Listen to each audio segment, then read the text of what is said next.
Welcome to my channel, friends. Hope you all are doing good. आज हम सीखेंगे 1.8 chapter में से accounting concept, conventions and principle. और आपको इंटरेस्ट आएगा इस सीखते समय। थोड़ा लेंदी है लेकिन let's start it now. Now meaning and importance of accounting concept.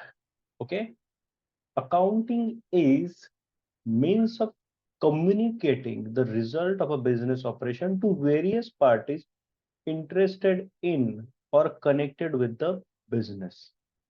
Okay, तो इस डेफिनेशन को हम क्या करेंगे, स्प्लिट करेंगे। चलिए देखेंगे स्प्लिट करके कैसे होता है। Accounting is means of communicating the result of a business operation to various parties interested in or connected with the business.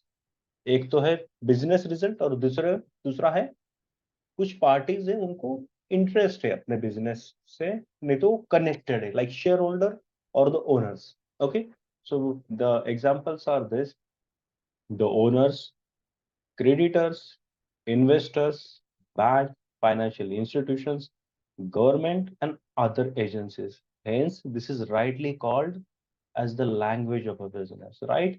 Language में क्या आता है, कम्युनिकेशन, और यहाँ पे भी वही लिखा है, communicating the result of a business. तो आपको पूरा फोकस ये है कि जो भी हम सीख रहे हैं इसमें हम क्या करने वाले हैं, बिजनेस के रिजल्ट्स कम्युनिकेट करने वाले। Okay, let's move to the next. Accounting is not only associated with business, very important, but also with everybody who is interested in keeping an account of a monetary transaction. Very clear, ये business के बारे में ही नहीं है। तो जो जिनको monetary transaction के हिसाब रखने हैं उनके लिए भी इंपॉर्टेंट है इंटरेस्ट। ओके, लाइक आपको आपके खर्चे का हिसाब रखना है, you can use accounting. That will give you a complete idea where आपके खर्चे कितने हैं, आपका इनकम कितना है, ओके, कि आपका प्रॉफिट कितना है या लॉस कितना है। So it's not only business but also for those who are interested in keeping the accounts of monetary transaction. तो ये आपके लिए भी इम्पोर्टेंट है जिसके पास बिजनेस नहीं है लेकिन आपको चाहिए कि मैं मेरे खर्चे का हिसाब रखूं। Okay, generally the term accounting refers to financial accounting. Okay, bookkeeping and accountancy is an art of recording, classifying and summarizing transaction of business concern in systematic manner. जो हमने पहली बार भी देखा है, हम क्या करते हैं, रिकॉर्ड करते हैं, क्लासिफाई करते हैं कि भाई इसमें कौन कौन से ट्रांजैक्शन का पोस्टिंग कहाँ होना चाहिए, इसका सेल्स में पोस्टिंग होना चाहिए, इसका परचेस में पोस्टिंग होना चाहिए, इसका डिप्रिसिएशन में होना चाहिए, यहाँ पे बैलेंस शीट में होना चाहिए, बैलेंस शीट में असेट में होना चाहिए। ओके, सिस्टमैटिक मैनर जो हमने पिछली बार भी देखा है। Now importance of accounting concept, reliable financial statement. Okay, ये वेरी वेरी इंपॉर्टेंट, ये रिलायबल होना चाहिए।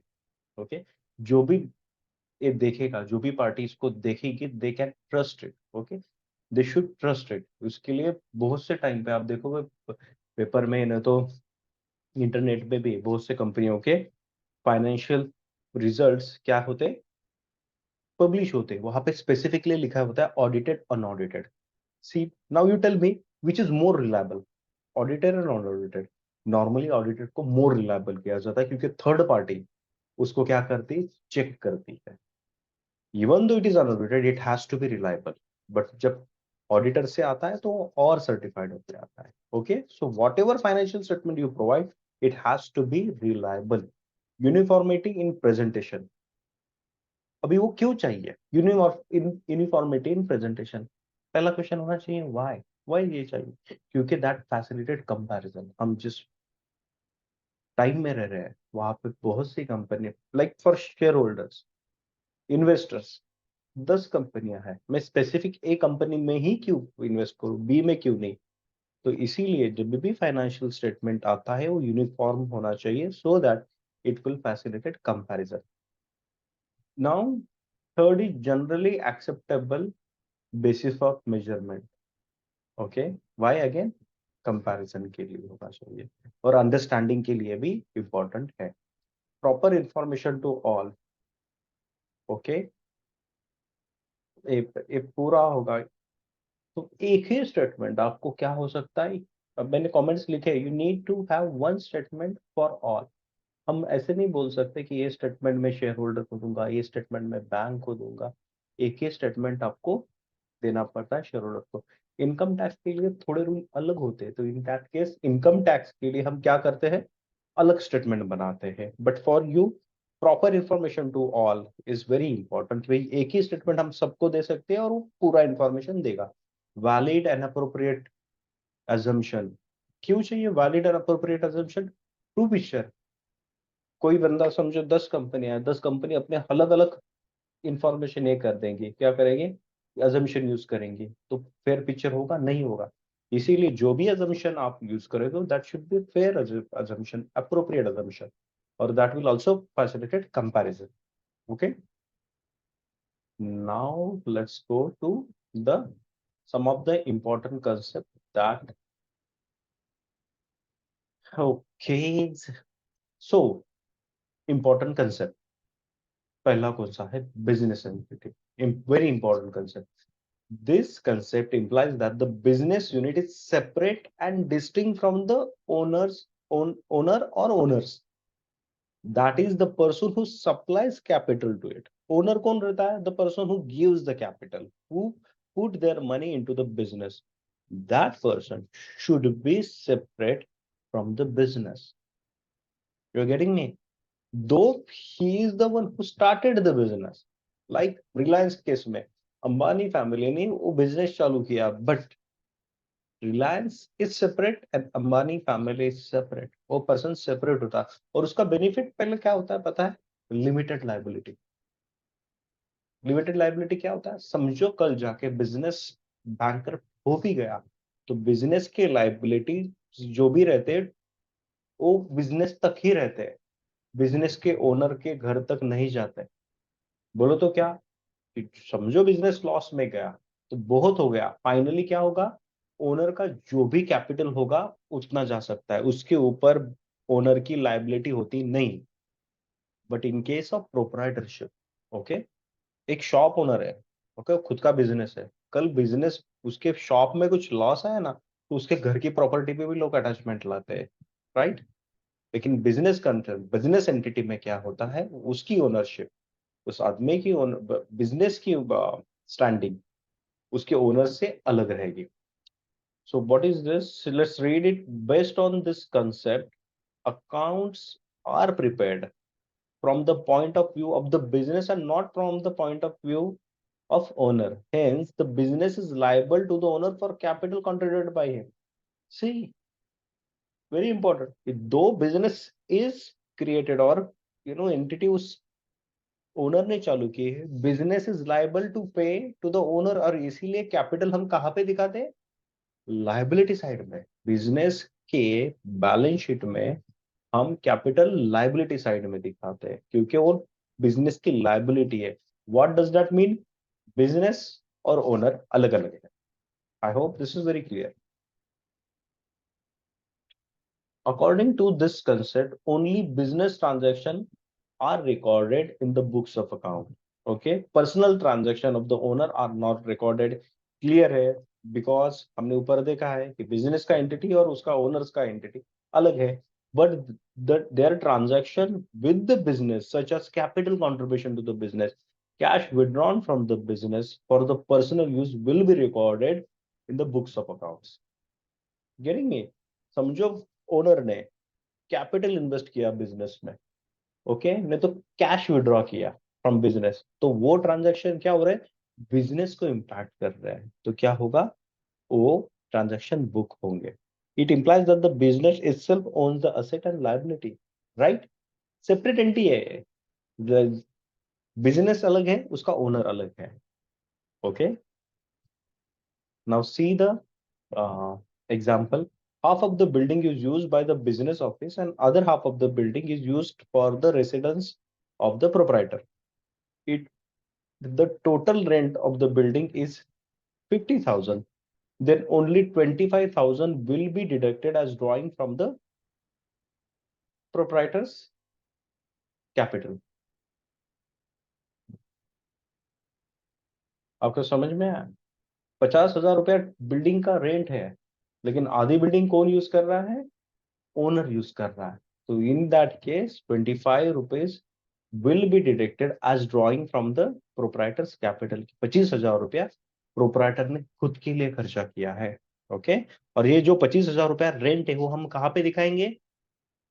दो स्टेटमेंट है, P&L बैलेंस शीट। कहाँ पे दिखाएंगे? P&L साइड पे। P&L साइड में डेबिट साइड में या क्रेडिट साइड में? डेबिट साइड में दिखाएंगे रेंट, क्योंकि रेंट क्या है? खर्चा है। Okay, now let's see the next, money measurement. Very, very important. This concept implies that only those transactions which can be expressed in money terms are recorded in the books of accounts. Clear? मेरे car लिया तो car का cost किस में आएगा? Books में आएगा। उसका मेंटेनेंस चार्जेस बुक में आएंगे, उसके पेट्रोल चार्जेस बुक्स में आएंगे। उसका एवरेज बुक में आएगा? नहीं आएगा। उसका माइलेज बोलते हैं हम, वो आएगा? नहीं आएगा। You getting me? Since money serve as the medium of exchange, transaction expressed in money are recorded. कि मनी क्या करता है? It serves as a medium of exchange. हम मनी आज डे टू डे लाइफ में हम क्या करते हैं? किससे सर्विस लिए तभी पैसे देते हैं, सैलरी हो तो पैसे लेते हैं। That serves as a medium of exchange, right? Even हम एक दूसरे को नहीं जानते, लेकिन व्हाट, हम एक दूसरे के साथ कैसे कनेक्ट होते हैं? पैसे की वजह से कनेक्ट होते हैं। कि शॉप में जाके हम कुछ बाय करते हैं तो पैसा ही यूज होता है as a medium of exchange. Okay, and the ruling currency of the country is measuring unit for accounting, right?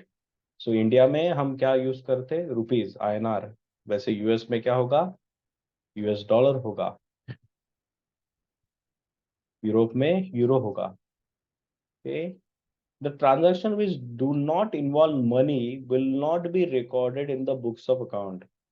For example, working condition in the workplace, strike by the employees, efficiency of the management will not be recorded in the books.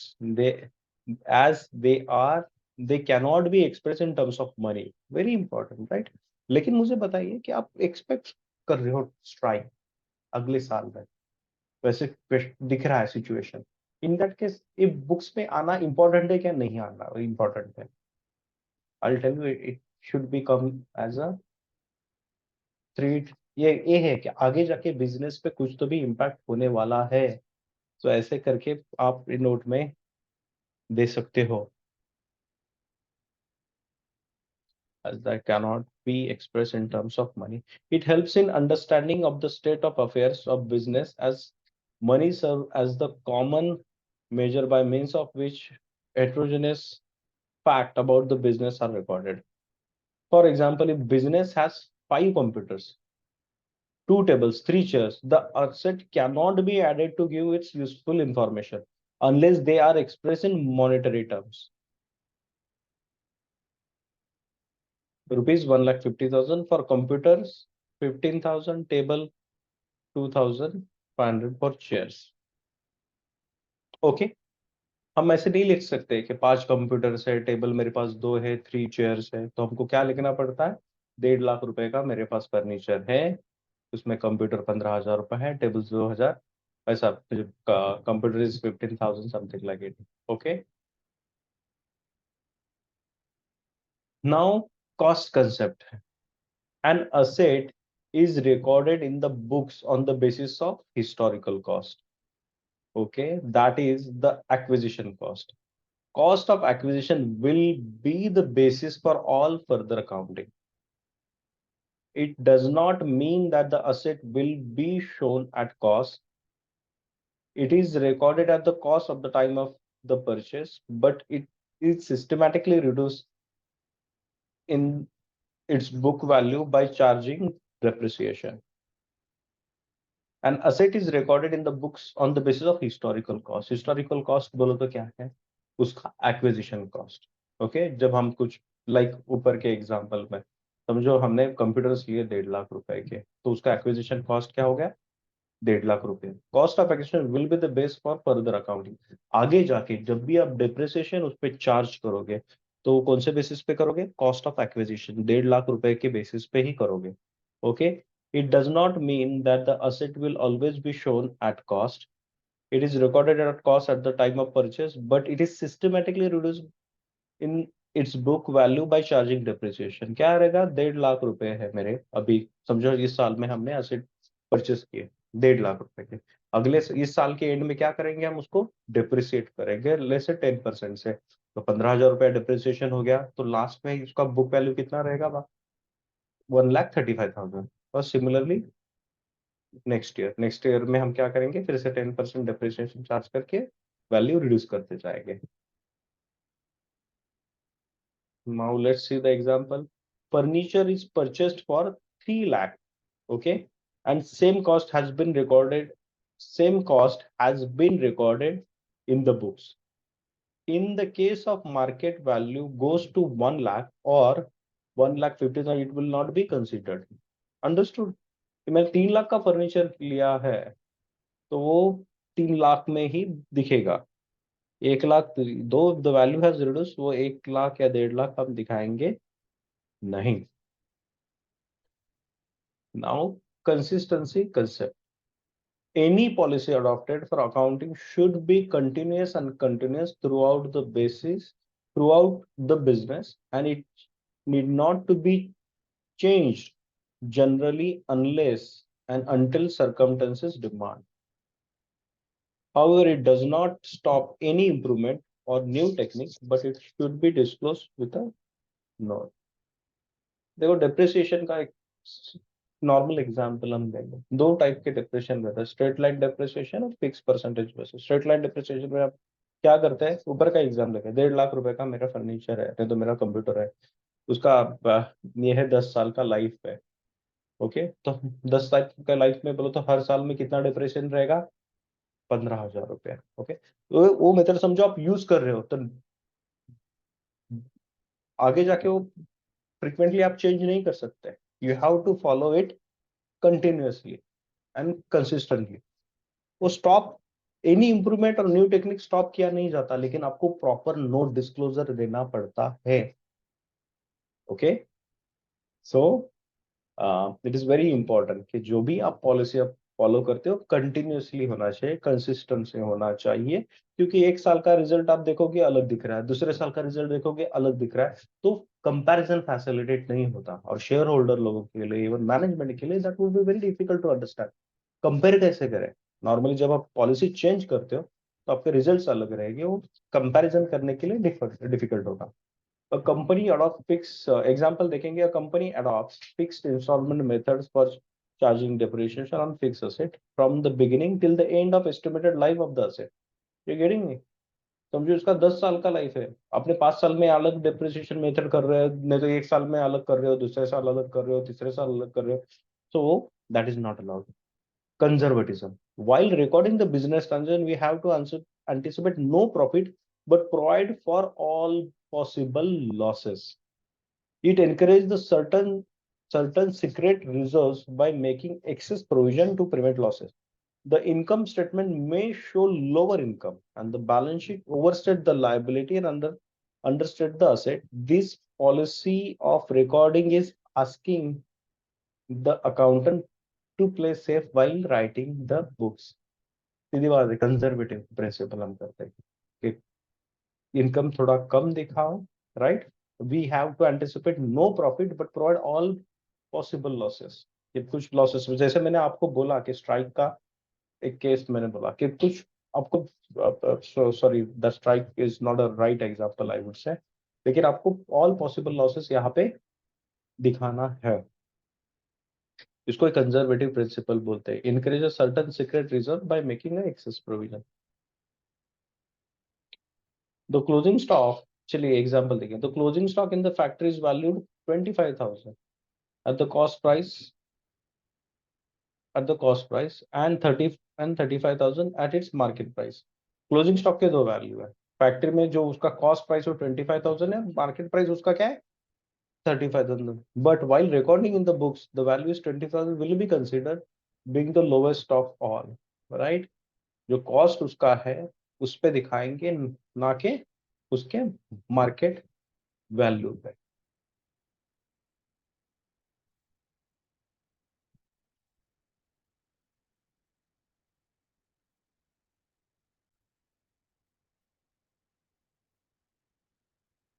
Going concern is the basic it is the basic assumption that the business is going concern and will continue its operation for future। ये going concern, ये concept का क्या importance है इसमें हम समझेंगे। Going concern concept influence accounting practice in relation to valuation of asset and liabilities, depreciation of fixed asset, treatment of outstanding and prepaid expense, and accrued and unearned revenue। ये जो भी expense लिखा है कि fix asset, liabilities, prepaid expenses, accrued expenses, इसके बारे में है, उसको एक गोइंग कंसर्न का मेन कंसेप्ट अप्लाई होता है। एग्जाम्पल देखेंगे। Assets are generally valued at historical cost. Any increase or decrease in the value of an asset in a short period is ignored. Very important। हम going concern में क्या बोलते हैं कि business मेरा कंटिन्यू चालू रहेगा, इसीलिए शॉर्ट टर्म इंक्रीज डिक्रीज रहेगा कुछ असेट में, हम क्या करते हैं, इग्नोर करते हैं। लाइक इसका देखा है हमने, अभी हम देख रहे हैं किसका, फिक्स असेट का देख रहे हैं। जस्ट इमेजिन हम बोल रहे गोइंग कंसर्न नहीं है, बोले तो मेरा बिजनेस चलने वाला नहीं, मुझे स्टॉप करना है, तो in that case you have to consider short term asset valuation decrease on increase। You are getting this? समझो गोइंग कंसर्न प्रिंसिपल नहीं है, बोलो तो मेरा बिजनेस आगे चलने वाला नहीं है, तो मुझे short term increase decrease in the asset value has to be consider करना पड़ेगा, और इसीलिए गोइंग कंसर्न इंपॉर्टेंट है। Now realization. Income is recorded only when it is realized। okay, either it is received or earned। इसमें कुछ भी रहेगा, received और earned। इनकम कब रिकॉग्नाइज किया जाता है, जो वो रियलाइज हो जाता है। Okay, revenue are recorded only when the sales are affected और services are rendered, though cash received और not. Sales revenue are considered as recognized when sales are affected during an accounting period irrespective of the fact whether cash is received or not। you are getting this? जो हमने सीखा है basis of accounting में, if you remember basis of accounting में हमने कितने method देखे, cash basis देखे, एक्रूअल और मर्केंटाइज बेसिस देखा है, और एक मिक्स देखा है। नॉर्मली कैश बेसिस और मिक्स बेसिस हम यूज करते नहीं, एक्रूअल बेसिस यूज करते हैं। वहां पे इंपॉर्टेंट पॉइंट क्या है, इज रियलाइजेशन। ओके, कैश मिला नहीं मिला, लाइक इन दिस ट्रांजेक्शन कि मैंने सेल कर दिया, कैश मिला नहीं, तभी भी आप वो क्या करोगे, रिकॉर्ड करोगे। Getting this? चलो एग्जांपल देखेंगे। Company gets an order for sale of good 1 lakh rupees in May 2017। Goods of only 60,000 are sold and delivered in June 2017। Sale order कब का मिला है, एक May 2017 का मिला है। सोल्ड एंड डिलीवर्ड कौन से मंथ में है, जून में है। Cash received is in month of September. Now you tell me कौन से मंथ में आप रिकॉग्नाइज करोगे। सेल ऑर्डर ये क्या है, कॉन्ट्रैक्ट है कि मैं आपको सेल दे रहा हूँ, मेरा सेल हुआ है, मेरा कैश मिला है नहीं। ओके, अभी मुझे पता ही है गुड्स सोल्ड हमने कब, कौन से मंथ में, कैश रिसीव्ड कौन से मंथ में है, सितंबर में। Okay, goods sold and delivered कौन से मंथ में है, इन 2017। सो जिस महीने में आपने गुड्स सोल्ड किए हैं वही पॉइंट आपका सेल्स रिकॉग्निशन का। ओके, तो वो है जून महीने में। जून महीने में आप क्या करोगे, सेल बुक करोगे, और कैश कौन से मंथ में बुक करोगे, सितंबर में। जून मंथ में आप क्या क्या एंट्री मारोगे, पहला तो सेल, तो सेल अकाउंट क्रेडिटेड कितने से, 60,000 से। वो P&L में कहाँ पे आएगा, क्रेडिट साइड में आएगा, इनकम है, राइट। उसके बाद में पैसा मिला आपको जून में नहीं, तो आपको क्या क्रिएट करना है, डेटर्स। डेटर्स क्या है, असेट है, वो कब से बैलेंस शीट असेट साइड में आएंगे, कितने थाउजेंड से आएंगे, 60,000 में। अब सितंबर में आप क्या करोगे, कैश मिला, तो आप क्या करोगे, असेट साइड में कैश में कितना दिखाओगे, 60,000। एट द सेम टाइम आप आपके डेटर्स कैश साइड से, इस साइड से असेट साइड से, बैलेंस शीट से रिड्यूस करोगे तो आपके डेटर्स कम हुए, आपका कैश बढ़ गया। ओके, आपका सेल बुक है, ओवरऑल इंपैक्ट क्या हुआ आपका? ओवरऑल तीनों महीने का मैं इंपैक्ट बोल रहा हूँ, जून और सितंबर का। आपको 60,000 का सेल दिखेगा और उसके अगेंस्ट कैश दिखाएगा, क्योंकि आपके जो डेटर्स थे in the month of June वो ऑलरेडी पे बैक हो चुके थे। Okay, now accrual same like realization जो हमने देखा। Income is recorded when it accrues earned and expenses recorded when they accrue. Income is recorded when it accrues earned and expenses are recorded when they accrue become payable. All expenses and revenue related to the accounting period are to be considered irrespective of the fact that the revenues are received in cash or not, or expenses are paid in cash or not. An investment आपको समझ में आया?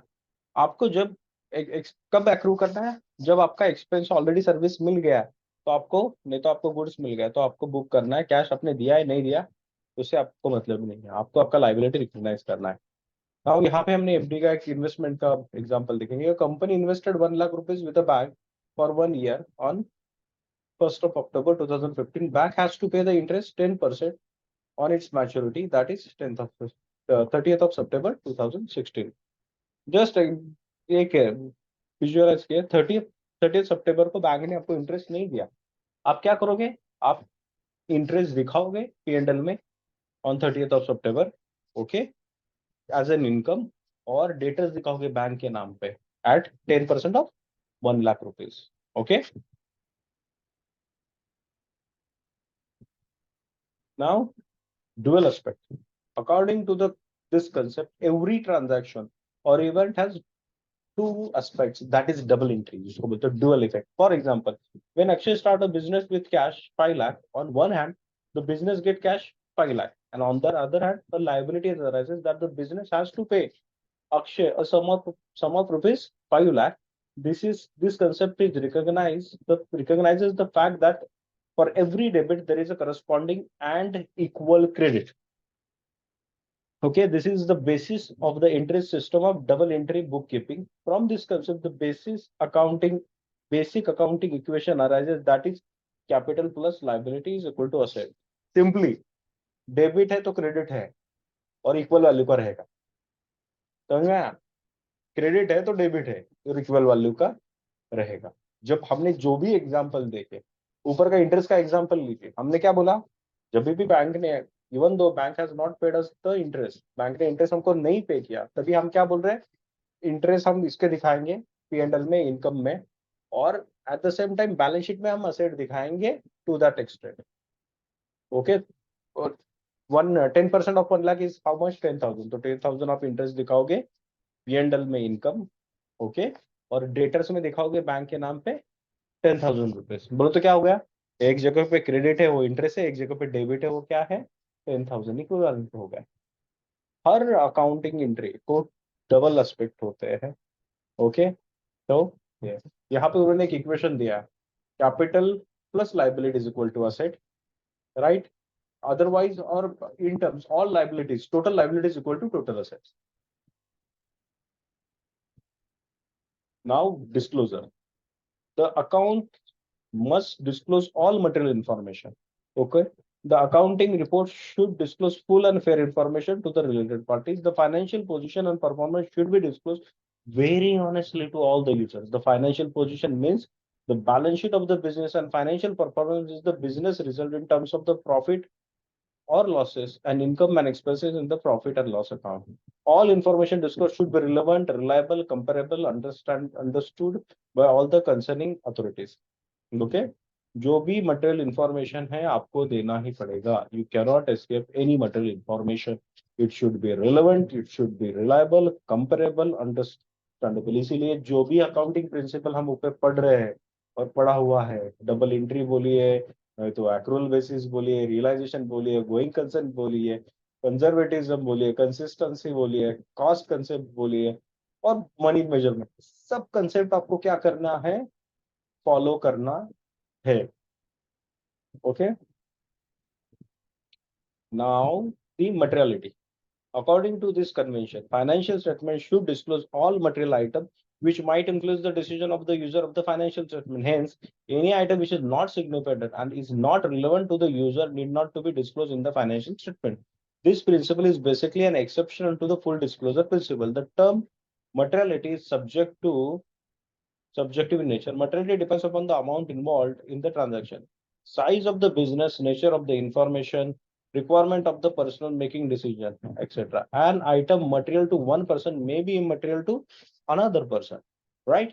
इसका मैं सीधे बता दूं materiality एक ट्रांजैक्शन है 10 रुपए का है for business of 1 lakh rupees आप important is it important transaction 10 रुपए का ट्रांजेक्शन का हमारे पास एक्सप्लेनेशन नहीं है इज इट मटेरियल नो लेकिन 10,000 रुपए का ट्रांजेक्शन है in the business for sale of 1 lakh rupees एक बिजनेस का सेल है 1 लाख रुपीज का उसमें 10,000 का एक्सप्लेनेशन नहीं है दैट इज मटेरियल राइट वो बिजनेस टू बिजनेस क्या हो जाता है डिफर हो जाता है so it is important that all material transaction has to be reported properly disclose all material information now matching concept according to this concept revenue during an accounting period are matched with the expenses incurred during the period to earn the revenue during that period. This concept is based on the accrual concept and periodic concept. बोलो तो क्या होता है? I'll tell you. समझो आपने 1 लाख रुपए का cell किया हुआ है, ओके? लेकिन उसके लिए जो गुड्स चाहिए वो आपने 50 इक्वल टू 50,000 सेल के ही भेजे, तो आपको सेल 1 लाख का दो आपने किया है, आपको रिकॉग्नाइज सिर्फ 50,000 का ही सेल करना है। और मुझे नहीं पता नहीं कि आपको समझा गए। नॉर्मली सेल के लिए आपको मटेरियल देना पड़ता है।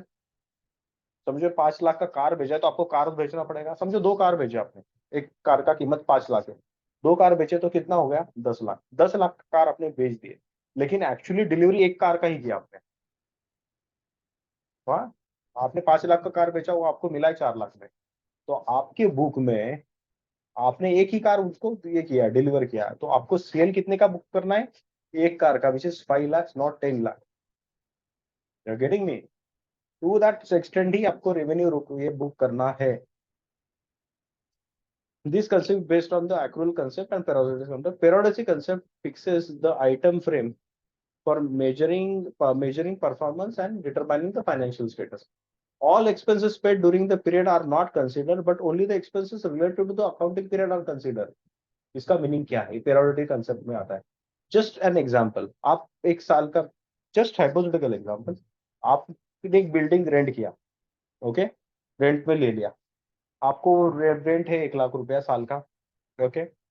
आपने क्या किया, जो बिल्डिंग ओनर है उसको 2 साल का रेंट एकदम पे कर दिया, ओके, 2 लाख रुपए। तो आपको ये बुक करते समय फाइनेंशियल स्टेटमेंट में उसका रेंट 1 साल का ही आपको आपके पीएनएल में चार्ज करना है, और जो 1 साल का एडवांस में आपने रेंट पे किया है उसको प्रीपेड एक्सपेंसेस करके आपको बैलेंस शीट में दिखाना है।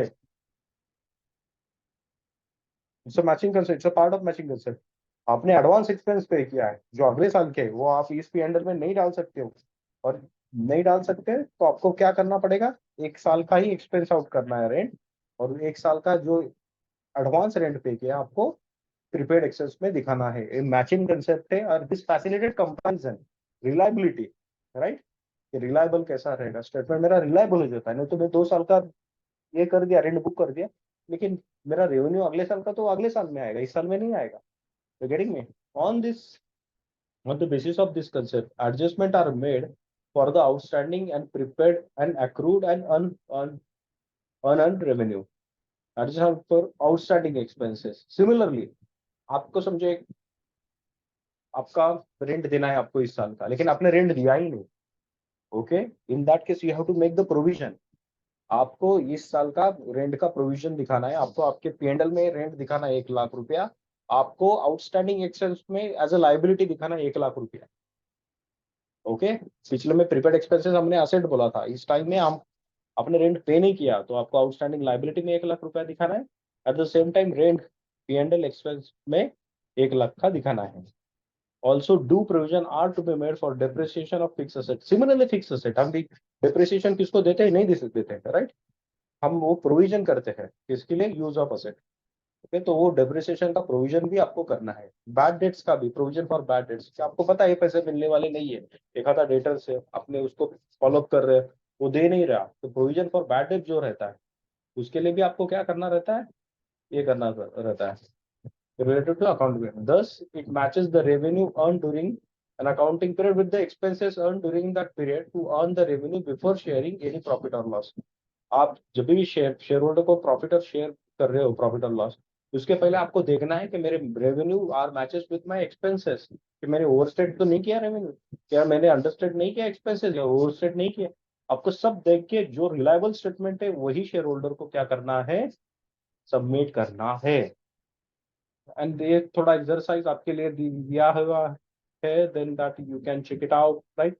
Give an example of economic and non economic activities, आप कमेंट्स में देख सकते हो, कमेंट्स में आप में मुझे आपके डाउट है, कुछ इंप्रूवमेंट पॉइंट है, please let me know, then I can come back to you. Okay, with that, I think now this is a time to close our today's lecture. Let's see you in the next lecture. Till then, bye bye.